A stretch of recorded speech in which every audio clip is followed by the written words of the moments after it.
విషయం ఏంటంటే హరిహరి వీరమల్లు అనే సినిమాని ఆపడం కోసమే June 1 నుంచి బంద్ ప్రకటిస్తున్నారు పర్సెంటేజ్ గానీ ఇవ్వకపోతే అనే మాట రావడం అనేది చాలా దుర్మార్గం. It's a trash. అది ఉత్తిది, అది కరెక్ట్ కాదు. అందులో కుట్ర ఉంది. ఆ కుట్రదారులు ఎవరు తెలుసుకోవాలి అని స్వయంగా పవన్ కళ్యాణ్ గారు ఆఫీస్ నుంచి రావడం అనేది, స్వయంగా సినిమాటోగ్రఫీ మంత్రి దుర్గేష్ గారు మాట్లాడడం అనేది కరెక్ట్ కాదు. ఎందుకంటే మిత్రులారా, ప్రొడ్యూసర్ కౌన్సిల్ గానీ, ఫిల్మ్ ఛాంబర్ గానీ, అది సినిమా పరిశ్రమ పాలనా సంస్థలు, ఆ రెండు సంస్థలు కూడా బంద్ ప్రకటిస్తామని ఇప్పుడు చెప్పాలి.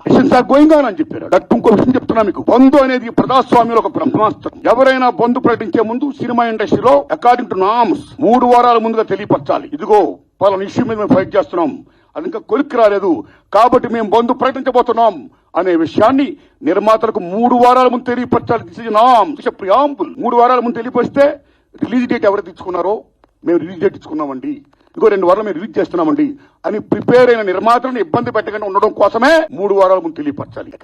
సో June 1 బంద్ ప్రకటిస్తే, ఒకవేళ June 12 అంటే 2 వారాలు కూడా కాదు కదా. ఏ రకంగా మీకు హరిహర వీరమల్లుకి అది వర్తింపు చేస్తుందండి? అది కరెక్ట్ కాదు. పవన్ కళ్యాణ్ గారి మీద ఎవరైనా కుట్ర పంటారు. తెలుగు చలనచిత్ర పరిశ్రమలో విశ్వవిఖ్యాత నట సార్వభౌమ ఎన్టీ రామారావు గారు, భారతదేశంలో ఎన్టీఆర్ మన తెలుగు జాతిని ఖ్యాతిని చేసిన మహనీయుడు.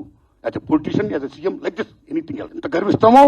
తర్వాత మళ్ళీ మంచి గొప్ప పేరు తెచ్చుకొని ఈవేళ జనసేన పార్టీ పెట్టి ఈవేళ డిప్యూటీ సీఎం అయ్యారంటే వీఆర్ ప్రౌడ్ ఆఫ్ ఇట్.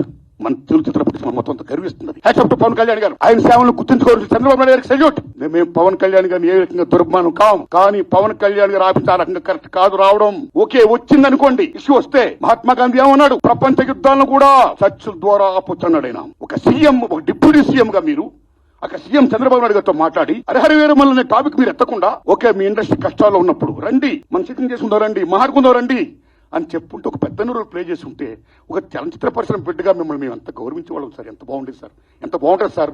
ఆ పని చేయండి సార్ పవన్ కళ్యాణ్ గారు.